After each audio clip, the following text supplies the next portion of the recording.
Jadi kalau di luar negeri kita katakan hanya hands only CPR, kita harus pakai tangan saja. Kalau secara dasar kita cek respon dulu, korban tidak sadar, kemudian kita panggil bantuan, kemudian kita cek nadinya. Untuk awam mungkin kesulitan untuk cek nadi, jadi diasumsikan dia tidak ada nadi, langsung dilakukan pijat jantung. Tadi diajarkan pijat jantung kecepatannya 100 hingga 120 kali per menit.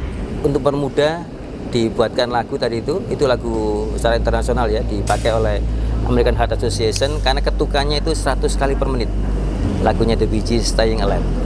Jadi dengan mengingat seperti itu, ini cara sederhana tapi bisa memberikan kesempatan orang untuk hidup kembali dari kondisi dia mengalami henti jantung. Kasus henti jantung ini Pak di masyarakat?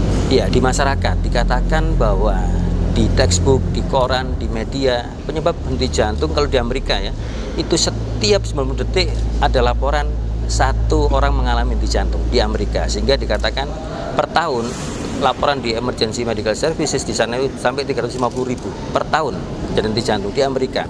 Di Indonesia mungkin data itu kurang. Kenapa? Bukan tidak ada, tapi tidak terdetek. Contoh misalnya orang mengalami serangan jantung di Gunung Kidul karena hambatan budaya, hambatan transportasi, hambatan ilmu pengetahuan, mereka tidak mencari pertolongan. Atau mungkin nyari pertolongan karena hambatan transportasi, belum sampai rumah sakit dia sudah meninggal dan sebagainya. Jadi data itu tidak lengkap di Indonesia, tapi di luar negeri dikatakan setiap 90 detik dikatakan ada satu orang mengalami kejadian henti jantung.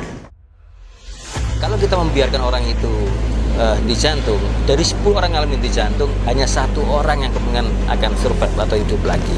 Tapi dengan menambah kemampuan orang-orang awam itu melakukan BHD atau pijat jantung bisa nyampe 30%. Ditambah lagi dengan alat AED, automatic external defibrillator, meningkat lagi kemungkinan orang yang mengalami henti jantung untuk survive menjadi 50%. Harapannya paling tidak kita awam itu tahu menangani bagaimana kalau orang mengalami henti jantung. Hanya dengan pijat jantung saja kemungkinan orang itu survive menjadi meningkat 30%. Demikian. Terima kasih. Terima kasih.